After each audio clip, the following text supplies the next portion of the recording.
ఓం నమో నారసింహాయ నమః. సింహాచలం శ్రీ వరాహలక్ష్మీ నృసింహస్వామి వారి వార్షిక తిరు కళ్యాణ మహోత్సవములు మరియు చందనోత్సవము. శ్రీ స్వామివారి కళ్యాణోత్సవం తేదీ 19/4/2024 శుక్రవారం సాయంత్రం 6:30 ఎదుర్కోలు ఉత్సవము రాత్రి 8:30 రథోత్సవము అనంతరం తిరు కళ్యాణం జరుగును. కావున భక్తులందరూ విచ్చేసి శ్రీ స్వామివారిని దర్శించి తరించ ప్రార్థన. తేదీ 10/5/2024 శ్రీ స్వామివారి చందనోత్సవము జరుపబడును. చందనోత్సవం జరుగు రోజున శ్రీ స్వామివారి సన్నిధిలో పరోక్ష సేవ ద్వారా పాల్గొను భక్తుల యొక్క గోత్ర నామములు చదువబడును.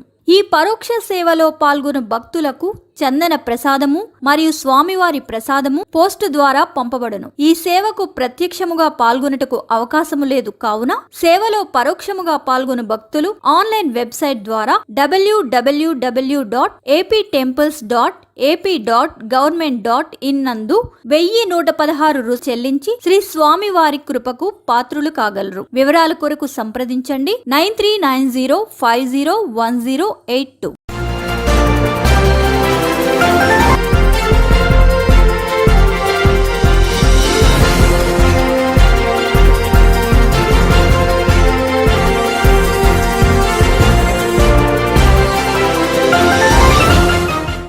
నమస్తే, విఎస్టీ న్యూస్ బులెటిన్ కు స్వాగతం. నా పేరు లక్ష్మి. వార్తల్లో ముందుగా హెడ్లైన్స్.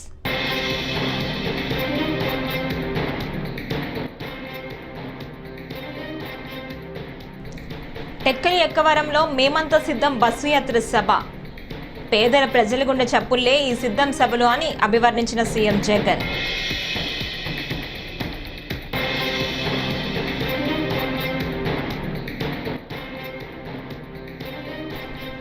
శ్రీకాకుళంలో మహిళా సదస్సు. మహిళలకు ఆర్థిక, సామాజిక, రాజకీయ ప్రాధాన్యం కల్పించిన పార్టీ టీడీపీ పేర్కొన్న చంద్రబాబు.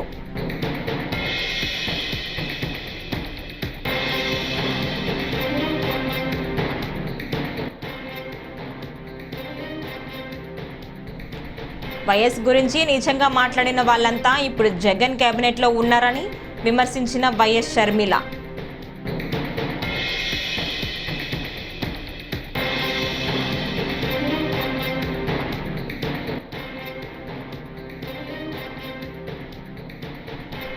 సంచలన వ్యాఖ్యలతో మరోసారి పవన్ కళ్యాణ్ ను టార్గెట్ చేసిన పోతిన మహేష్.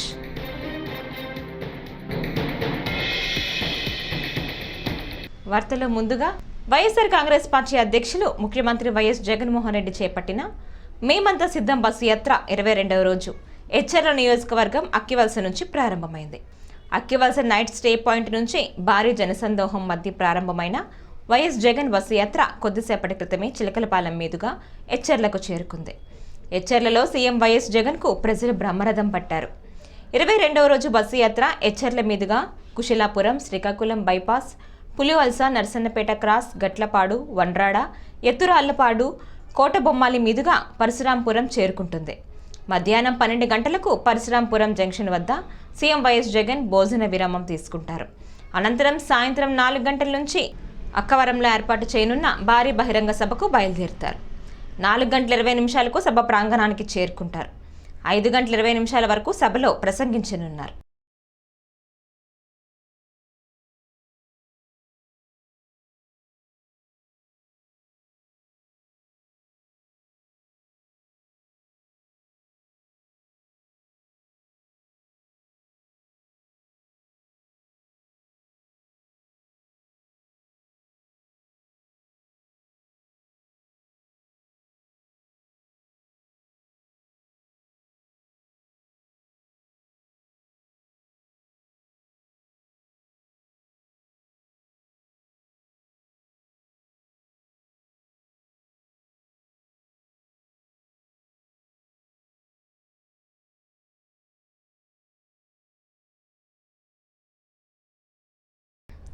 తనకు ఆడబిడ్డలు లేరని, వారిని తన అక్క చెల్లెమ్మలుగా తన బిడ్డలుగా భావిస్తున్నానని టీడీపీ అధినేత చంద్రబాబు అన్నారు.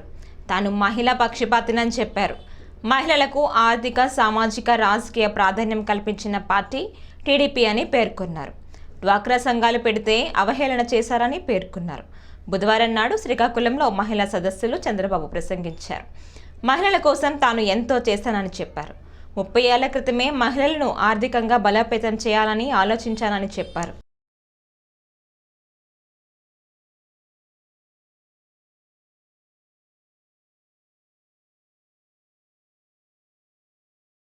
ఈరోజు ప్రపంచంలోనే ఒక మంచి యువతగా తయారు చేశారంటే దానికి కారణం మా తెలుగు మహిళ. దీనికి నేను గర్వపడుతున్నానని చెప్పి నేను మీకు తెలియజేస్తున్నా. ఇలాంటి ఒకటి రెండుగా చాలా చేశారు. ఈరోజు నేను ఒకే విషయం మిమ్మల్ని అడుగుతున్నా. ఈ రోజటి నుంచి 19 రోజులు ఉంది మీరు ఓటేసే రోజు. మే 13వ తారీఖున దిమ్మ తిరిగే తీర్పివ్వాలి. ఆ దెబ్బతో జగన్మోహన్ రెడ్డి ఏం కావాలి? బంగాళాఖాతంలో కలిసిపోవాలి. సిద్ధమా ఆడబిడ్డలు మిమ్మల్ని అడుగుతున్నా? ఏమమ్మా సిద్ధమా అని మిమ్మల్ని అడుగుతున్నా. దీనికి కారణం ఏంటని మీరు అడగచ్చు. ఇప్పుడే మన వాళ్ళు కొన్ని చెప్పారు, నేను ఆ విషయాలకు కూడా వస్తాను. ఈరోజు మీరు చూస్తే నిత్యావసర వస్తువుల ధరలన్నీ పెరిగిపోయినాయి. 40 రూపాయలు ఒకప్పుడు బియ్యం, ఇప్పుడు ఎంత తల్లి బియ్యం? 55, 60 రూపాయలు. 60 రూపాయలు ఇప్పుడు బియ్యం. కందిపప్పు ఒకప్పుడు 87, ఇప్పుడు ఎంత తల్లి కందిపప్పు? ఇటీవలే జనసేనకు గుడ్ బై చెప్పి వైసీపీలో చేరిన బెజవాడ నేత పోతిన వెంకట మహేష్ మరోసారి పవన్ కళ్యాణ్ లక్ష్యంగా చేసుకుని తీవ్ర స్థాయిలో ధ్వజమెత్తారు. పవన్ కళ్యాణ్ అన్ని విధాలుగా దిగజారిపోయారని విమర్శించారు. వ్యక్తిగత జీవితంలో దిగజారిపోయారు, పార్టీలో దిగజారిపోయారు, పార్టీని తీసుకెళ్లి చంద్రబాబు వద్ద తాకట్టు పెట్టి పూర్తిగా దిగజారిపోయారు అంటూ పోతిన మహేష్ వ్యాఖ్యానించారు. పవన్ కళ్యాణ్ ఈ మధ్య 3 పెళ్లాల మాటెత్తితే గింజుకుంటున్నాడు. మరి వాలంటీర్లను పట్టుకొని మానవాక్రమ రహదారులు అంటే కోపం రాదా ఎవరికైనా? నువ్వు ఎన్నికల అఫిడవిట్లో మాయ చేసినట్లు పెళ్లిళ్ళ విషయంలో, గొల్లేల విషయంలో కూడా మాయ చేస్తున్నావా లేదా అనే దానికి సమాధానం చెప్పాలి. సంసారం చేసింది ఎంతమందితో, కడుపులో చేసి వదిలిపెట్టింది ఎంతమందిని అనేది పవన్ కళ్యాణ్ అనే వ్యక్తి ఓ లిస్టు విడుదల చేస్తే ఇక నుంచి ఆ లిస్టు ప్రకారం రాష్ట్రంలో అందరూ కూడా మాట్లాడతారు. కాబట్టే అడవికి రాజు సింహం. ఈ రాష్ట్రానికి ముఖ్యమంత్రి జగన్ గారే. అందుకనే జగన్మోహన్ రెడ్డి గారిని సింహం సింగల్ గా వస్తుందనేటువంటి మాట ప్రతి ఒక్కరు కూడా మాట్లాడుతూ ఉన్నారు. కానీ కూటమి మాత్రం ప్రజల్ని ఎప్పుడు కూడా పట్టించుకోవట్లా. ఎత్తుల్ని, పొత్తుల్ని, జిత్తుల్ని నమ్ముకొని ప్రజల్ని మర్చిపోయారు. కాబట్టే కూటమిని ప్రజలు కూడా మర్చిపోబోతా ఉన్నారు. ఈ రాష్ట్రానికి రాబోయే 25 సంవత్సరాలు ముఖ్యమంత్రిగా జగన్మోహన్ రెడ్డి గారే ప్రజల ఆశీర్వాదంతో ఉండబోతా ఉన్నారనేటువంటి వాస్తవం కూటమికి తెలిసిపోయే ఇష్టం వచ్చినట్టు పిచ్చి పిచ్చి ప్రేలాపనలు పేలుతా ఉన్నారు వారందరూ కూడా. అందుకనే పిచ్చి పిచ్చి ప్రేలాపనలు పేరుతా ఉన్నారు. ఈ రాష్ట్రంలో జగన్మోహన్ రెడ్డి గారు ఒక పక్క, టీడీపీ, జనసేన, బీజేపీ రాజకీయాలు అధికారం కోసం ఎంతకైనా దిగజారే వ్యక్తి సీఎం జగన్ అని ఏపీ కాంగ్రెస్ అధ్యక్షురాలు షర్మిల విమర్శించారు. వైఎస్ రాజశేఖర రెడ్డి ఒక తాగుబోతు అని బొత్స సత్యనారాయణ గతంలో అన్నారని, తమ తల్లి విజయమ్మ గురించి కూడా బొత్స కించపరిచే వ్యాఖ్యలు చేశారని మండిపడ్డారు. అలాంటి వ్యక్తి ఇప్పుడు జగన్ ప్రభుత్వంలో మంత్రిగా ఉన్నారని విమర్శించారు. తమ తల్లిదండ్రుల గురించి నీచంగా మాట్లాడిన బొత్స ఇప్పుడు జగన్కు తండ్రి సమానులయ్యారా అని ఆగ్రహం వ్యక్తం చేశారు. జగన్ కేబినెట్లో ఉన్న వాళ్ళంతా గతంలో వైఎస్ను తిట్టిన వాళ్ళేనని చెప్పారు. ఇదే బొత్స గతంలో జగన్కు ఉరివేయాలన్నారని తెలిపారు. మీ సమక్షంలో అడుగుతున్నాం, బొత్స సత్యనారాయణ గారు జగన్మోహన్ రెడ్డి గారికి తండ్రి సమానులట. ఏ బొత్స సత్యనారాయణ? ఇదే బొత్స గారు అసెంబ్లీలో నిలబడి నిండు వేదిక మీద ఆన్ రికార్డ్ రాజశేఖర రెడ్డి గారిని తిట్టిపోసిన బొత్స సత్యనారాయణ గారు ఈరోజు జగన్మోహన్ రెడ్డి గారికి తండ్రి లాంటి వాడట. ఇదే బొత్స గారు రాజశేఖర రెడ్డి గారిని తాగుబోతు అని తిట్టారు. ఇదే బొత్స గారు జగన్మోహన్ రెడ్డి గారికి ఉరిశిక్ష వేయాలి అన్నాడు. జగన్మోహన్ రెడ్డి గారు బినామీలు అన్నారు. ఎన్ని మాటలు అన్నాడు. ఆఖరికి విజయమ్మను కూడా, విజయలక్ష్మి గారిని కూడా, రాజశేఖర రెడ్డి గారి భార్యను కూడా అవమానించిన వాడు బొత్స సత్యనారాయణ గారు. ఈరోజు అలాంటి బొత్స గారు జగన్మోహన్ రెడ్డి గారికి నానయ్యారంట, తండ్రితో సమానమయ్యారంట. అసలు ఈరోజు జగన్మోహన్ రెడ్డి గారి కేబినెట్లో రాజశేఖర రెడ్డి గారిని అనుసరించే వాళ్ళు ఉన్నారా అన్నా? ఉన్నారా? ఎవరైనా పెద్దిరెడ్డి రామచంద్రారెడ్డి తిట్టినవాడే, ఇంకెవరు విడుదల రజనీ తిట్టినావిడే, అందరూ ఆర్కే రోజా ఎవరైనా సరే రాజశేఖర్ రెడ్డి గారిని తిట్టిన వాళ్ళందరికీ ఈరోజు జగన్మోహన్ రెడ్డి గారు పెద్దపీట వేశారు. వీళ్ళందరూ తండ్రులంట, ఈయనకు అక్కలంట, ఈయనకు చెల్లెళ్ళంట. మరి నిజంగా నిలబడిన వాళ్ళంతా ఏం చేశారు జగన్మోహన్ రెడ్డి గారు? నిజంగానే నిలబడిన వాళ్ళు ఆయన కోసం పాదయాత్రలు చేసిన వాళ్ళు ఏమీ గారు, ఆయన కోసం పనిచేసి గొడ్డలి వేట్లకు బలైపోయిన వాళ్ళు ఈయనకు ఏమీ గారు. ఈరోజు అందరినీ ఇలాంటి వాళ్ళను పక్కన పెట్టుకొని తిరుగుతున్నారు జగన్మోహన్ రెడ్డి గారు. వైఎస్ఆర్ సిపి అన్న పార్టీ కాకినాడ లోక్సభ స్థానం నుంచి జనసేన ఎంపీ అభ్యర్థిగా tea time owner Tangella Uday Srinivas పోటీ చేస్తున్న సంగతి తెలిసిందే. ఇవాళ ఆయన నామినేషన్ కార్యక్రమానికి జనసేనాని పవన్ కళ్యాణ్ కూడా హాజరయ్యారు. చేబ్రోల్లోని తన నివాసం నుంచి ఈ ఉదయం కాకినాడ చేరుకున్న పవన్ కళ్యాణ్ ఉదయం శ్రీనివాస్ నామినేషన్ ర్యాలీలో పాల్గొన్నారు. భారీ జనసందోహం మధ్య ర్యాలీగా కాకినాడ మెజిస్ట్రేట్ కార్యాలయం వద్దకు చేరుకున్నారు. పవన్ రాకతో కాకినాడలో జన సైనికుల కోలాహలం మిన్నంటింది. ఉదయ్ శ్రీనివాస్ నామినేషన్ దాఖలు ప్రక్రియ పూర్తయిన అనంతరం పవన్ కళ్యాణ్ మీడియాతో మాట్లాడారు.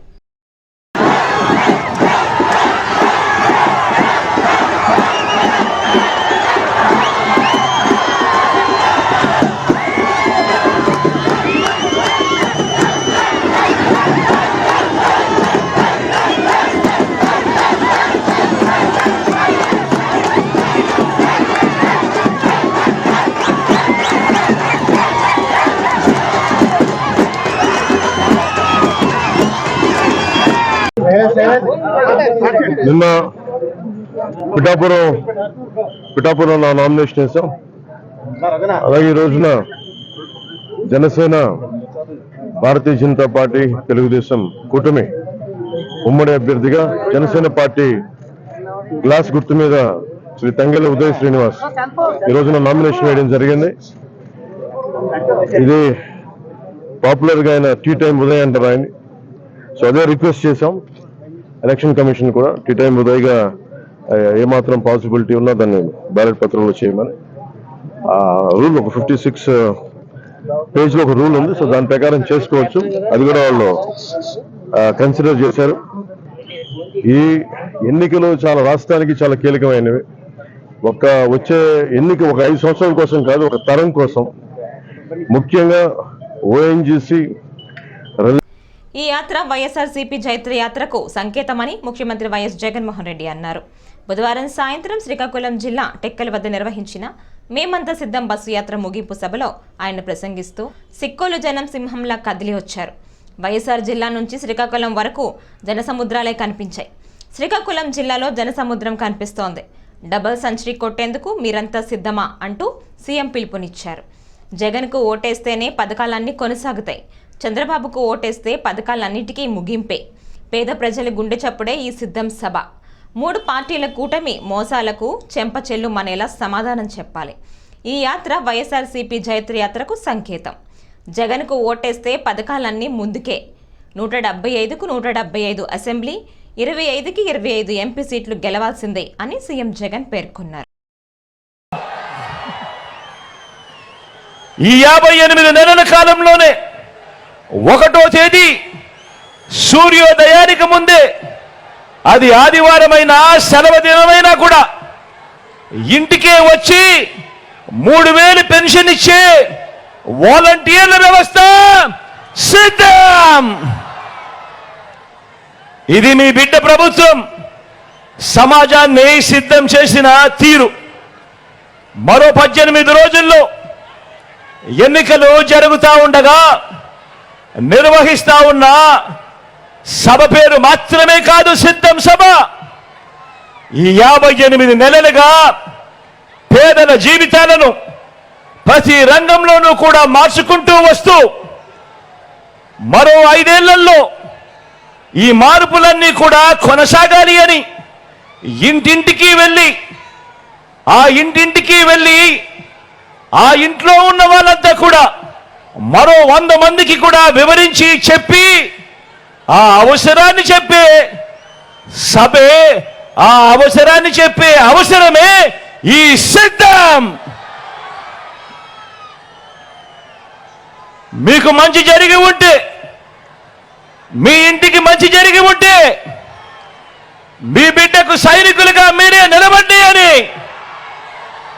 ప్రజల్ని అడిగే సరికొత్త ధైర్యం. కడప ఎంపీగా తెదేపా అభ్యర్థి భూపేష్ రెడ్డి జమ్మలమడుగు అసెంబ్లీ ఎన్డీఏ కూటమి భాజపా అభ్యర్థిగా తాను ఎన్నికల్లో గెలవబోతున్నానని ఆదినారాయణ రెడ్డి తెలిపారు. బుధవారం వైఎస్ఆర్ జిల్లా జమ్మలమడుగు అసెంబ్లీ స్థానానికి ఆదినారాయణ రెడ్డి నామినేషన్ దాఖలు చేశారు. అనంతరం మీడియాతో మాట్లాడారు. బందిపోటు పాలనకు కూటమి అభ్యర్థుల మధ్య పోటీ జరుగుతోందని చెప్పారు. వైకాపా పాలనలో గంజాయి, ఎర్రచందనం అమ్మకాలు పెరిగిపోయాయని విమర్శించారు. ఓకే, ఈ ఎలక్షన్లు ఎలా జరుగుతున్నాయంటే బందిపోటు పాలన, పందికొక్కుల పాలనకు మోడీ గారి ఆధ్వర్యంలో జరిగే కూటమి పాలనకు మధ్య పోటీ. నేను వ్యక్తిగతంగా 3 సార్లు ఎమ్మెల్యేగా ఉన్నప్పుడు ఎన్ని మంచి పనులు వ్యక్తిగతంగా చేసిన విషయం ప్రతి మీటింగ్లో చెప్తున్నా. ఇప్పుడు మీకు సభాముఖంగా నామినేషన్ వేసే సందర్భంగా చెప్తున్నా. ఈ 5 ఏళ్లలో ఎక్కడ కానీ రోడ్లు కానీ, హాస్పిటల్ సౌకర్యం కానీ, కరెంటు కానీ, త్రాగునీరు కానీ, ఇల్లు కట్టడం కానీ చేయకపోగా, సాగునీరు ప్రాజెక్టు చేయకపోగా ప్రతి దాంట్లో దోపిడీ, ఇసుక దోపిడీ, మైన్స్ దోపిడీ, సహజ వనరులన్నీ దోపిడీ, ఇష్టం వచ్చేట్టు దొంగ సారాయి సీసాల పోసి అమ్మకం. షర్మిలమ్మ, సునీత కూడా వివేకానంద రెడ్డి హత్య,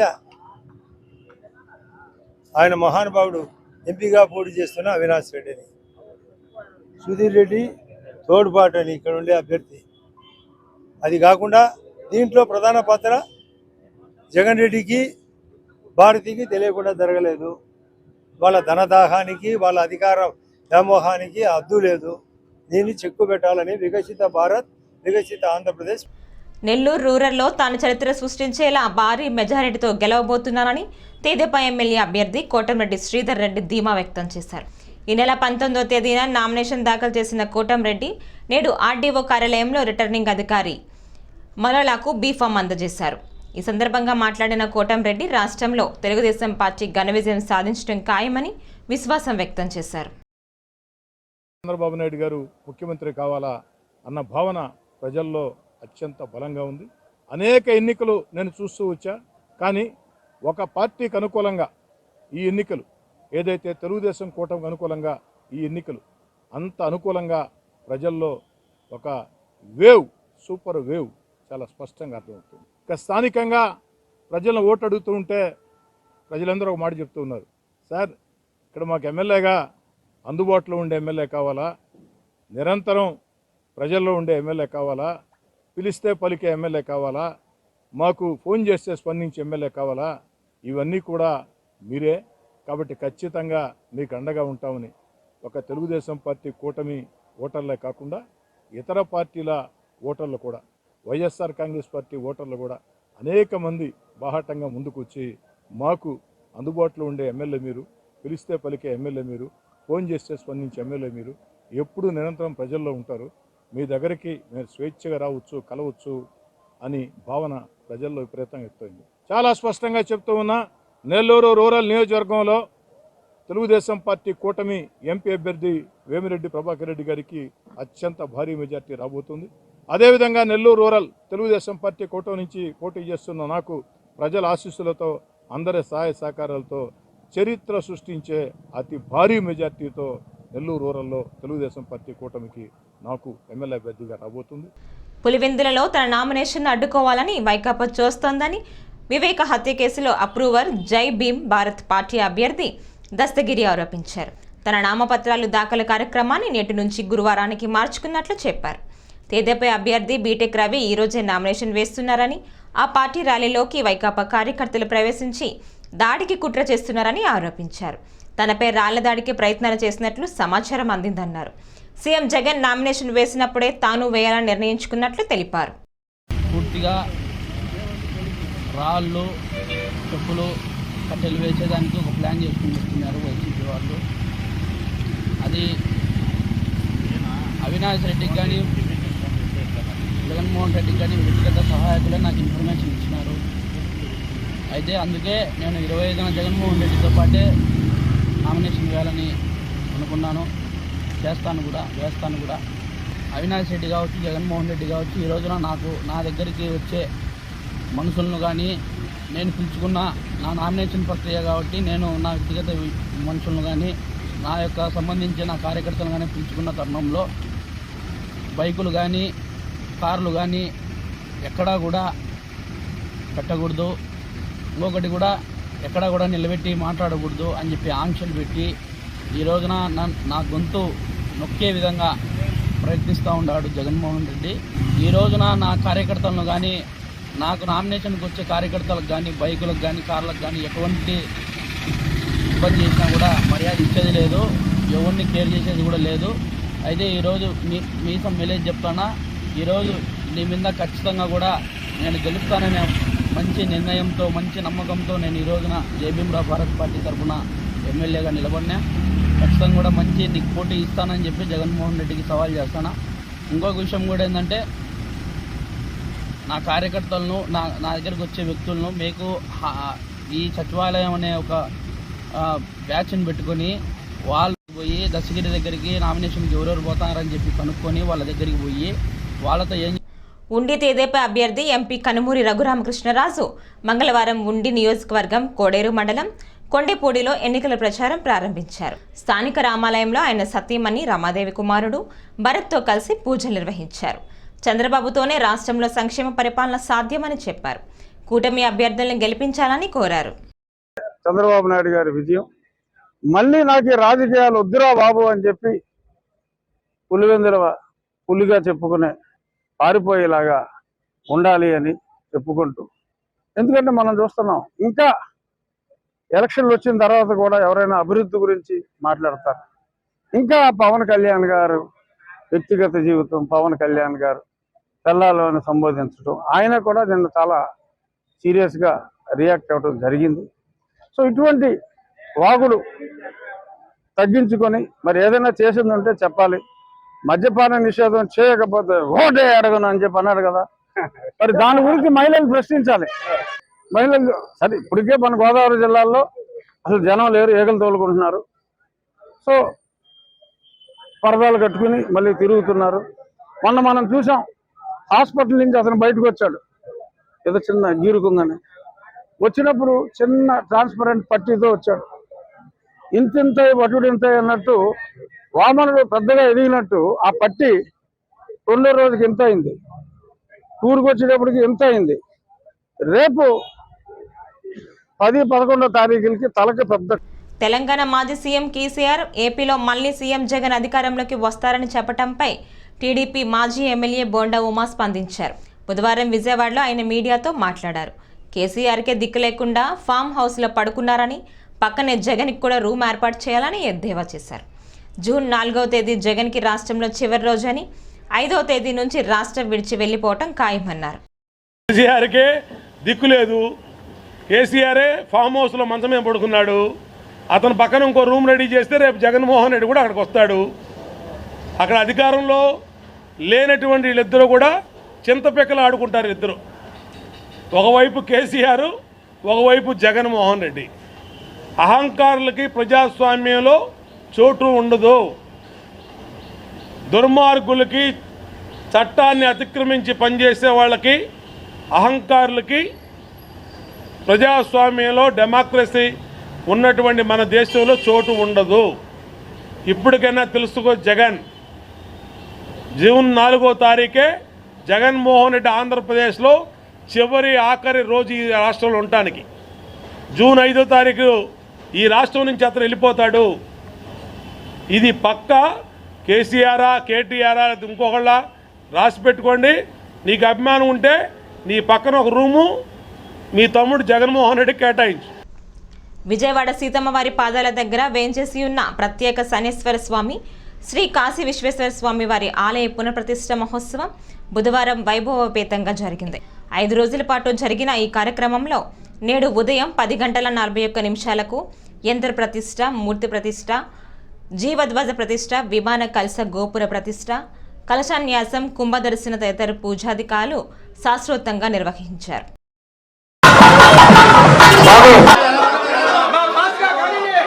నీలాంజనసమాభాసం రవిపుత్రం యమాకృతం ఛాయామార్తాండ సంభూతం తం నమామి శనైశ్చరం. విజయవాడ పరమ పవిత్ర కృష్ణానదీ తీరాన సీతమ్మవారి పాదాల వద్ద వెంచేసిన ప్రత్యేక శ్రీ శనైశ్చర స్వామివారి యొక్క దేవాలయ పునర్నిర్మాణము, స్వామివారి యొక్క పునఃప్రతిష్ఠా మహోత్సవం జరుగుతుంది. ఈ పునఃప్రతిష్ఠా మహోత్సవములు 5 రోజుల నుంచి దిగ్విజయంగా జరుపుతున్నాం. ఈరోజు 5వ రోజు స్వామివారికి ఉదయం 10:41 స్వామివారి యొక్క ప్రతిష్టాపన, యంత్ర ప్రతిష్టాపన జరిగింది. తుని నుంచి విచ్చేసినటువంటి సచ్చిదానంద సరస్వతి మహాస్వామివారి చేతి మీదుగా, తాళాయిపాలెం శైవక్షేత్ర పీఠాధిపతి శ్రీ శివస్వామివారి చేతుల మీదుగా ఈ యొక్క ప్రతిష్టా కార్యక్రమం జరిగింది. అంతేకాదు స్వామివారి ఆలయం ఎంతో ప్రాశస్త్యం కలిగినటువంటిది. సుమారుగా 1982లో ఈ యొక్క విగ్రహం నదిలో కొట్టుకొచ్చి అక్కడ ఉన్నటువంటి జాలర్లు మెట్ల మీద పెట్టి వెళ్ళిపోయారు. అక్కడి నుంచి ఈ స్వామివారిని దారిన పోయేటువంటి భక్తులందరూ కూడా చూచి స్వామివారి విగ్రహంగా భావన చేసి స్వామిని నిత్యం అర్చన చేస్తూ వచ్చారు. అలా అర్చన చేస్తూ వచ్చినటువంటి సందర్భంగా ఈయన శనీశ్వర స్వామిగా గుర్తించి అప్పటి నుంచి స్వామివారికి తైలాభిషేక పూజలు చేయడం ప్రారంభించారు. అప్పటి నుంచి స్వామివారి యొక్క కరుణా కటాక్షములతో కృపతో భక్తుల పశ్చిమ నియోజకవర్గ బీజేపీ అభ్యర్థి యలమంచిలి సత్యనారాయణ చౌదరికే తమ మద్దతు ఇవ్వాలని నిర్ణయించామని జిల్లా నాయి బ్రాహ్మణ సంఘం నేతలు తెలిపారు. భవానీపురంలోని బీజేపీ ఎన్నికల కార్యాలయంలో బుధవారం సంఘం అధ్యక్షుడు కేవీ రామారావు మీడియాతో మాట్లాడారు. కూటమి ప్రభుత్వం అధికారంలోకి వచ్చాక తమ సమస్యల పరిష్కారం చేయాలని కోరారు. ఎందుకంటే చాలీ జీతం ఇవ్వడం వల్ల వీళ్ళు ఇంటద్దులు ఏమీ కట్టుకోలేకపోతున్నారు. కొన్ని విషయాల్లో ఏంటంటే వాద్య కళాకారులు కూడా ఎక్కడికన్నా వెళ్ళాలి అని అంటే ఏదైనా మేళం ఒప్పుకొని బస్సుల్లో కూడా మాకు అవకాశాలు టికెట్ ఎక్కించుకోవట్లేదు. అది కూడా దీనికి సుజనా చౌదరి గారికి నేను ఒక మనవి చేస్తున్నాను. మా గురించి ప్రత్యేకంగా ఒక జీవో తెచ్చి నాయ బ్రాహ్మణులందరినీ కూడా ఒక ఇదిగా తీసుకోవాలని కూడా సుజనా చౌదరి గారికి నేను మనవి చేస్తున్నాను. ఈ డిమాండ్లో మాకు ఎక్కడ కార్పొరేట్ షాపులు లేవు పెట్టుకోవడానికి. ఎక్కడెక్కడో వచ్చి మా కుల వృత్తిని ఇబ్బంది పరిచే పరకంగా చేస్తున్నారు వీళ్ళందరినీ కూడా ఇచ్చి ప్రత్యేక జీవో తెచ్చి సుజనా చౌదరి గారు మా నాయ బ్రాహ్మణులకి న్యాయం చేయాలని కూడా మనస్ఫూర్తిగా కోరుకుంటున్నాను. ఇట్లాగే మాకు కమ్యూనిటీ హాల్ లేవు. మాకు భవానీపురంలో కమ్యూనిటీ హాల్ కూడా కట్టించాలని కూడా సుజనా చౌదరి గారిని నేను మనస్ఫూర్తిగా కోరుతున్నాను. ఇంకొక విషయం ఏంటంటే ఈ నాయ బ్రాహ్మణులు కొంతమంది చిన్న చూపులు చూస్తున్నారు. ఇవన్నీ కూడా మాకు ఒక చట్టం ఇచ్చి ఇదే రోజు మాకు అవకాశం ఇస్తే అసెంబ్లీలో కానీ పార్లమెంట్లో కూడా మా గలమెత్తి చెప్పడానికి అవకాశం. ఈ వార్తలు ఇంతటితో సమాప్తం. నమస్కారం. ఓం నమో నారసింహాయ నమః. సింహాచలం శ్రీ వరాహలక్ష్మి నృసింహస్వామి వారి వార్షిక తిరు కళ్యాణ మహోత్సవములు మరియు చందనోత్సవము. శ్రీ స్వామివారి కళ్యాణోత్సవం తేదీ 19/4/2024 శుక్రవారం సాయంత్రం 6:30 ఎదుర్కోలు ఉత్సవము రాత్రి 8:30 రథోత్సవము అనంతరం తిరు కళ్యాణం జరుగును. కావున భక్తులందరూ విచ్చేసి శ్రీ స్వామివారిని దర్శించి తరించ ప్రార్థన. తేదీ 10/5/2024 శ్రీ స్వామివారి చందనోత్సవము జరుపబడును. చందనోత్సవం జరుగు రోజున శ్రీ స్వామివారి సన్నిధిలో పరోక్ష సేవ ద్వారా పాల్గొను భక్తుల యొక్క గోత్రనామములు చదువబడును. ఈ పరోక్ష సేవలో పాల్గొను భక్తులకు చందన ప్రసాదము మరియు స్వామివారి ప్రసాదము పోస్టు ద్వారా పంపబడును. ఈ సేవకు ప్రత్యక్షముగా పాల్గొనుటకు అవకాశము లేదు. కావున సేవలో పరోక్షముగా పాల్గొను భక్తులు ఆన్లైన్ వెబ్సైట్ ద్వారా www.aptemples.ap.government.in నందు 1116 చెల్లించి శ్రీ స్వామి వారి కృపకు పాత్రులు కాగలరు. వివరాల కొరకు సంప్రదించండి 9390501082.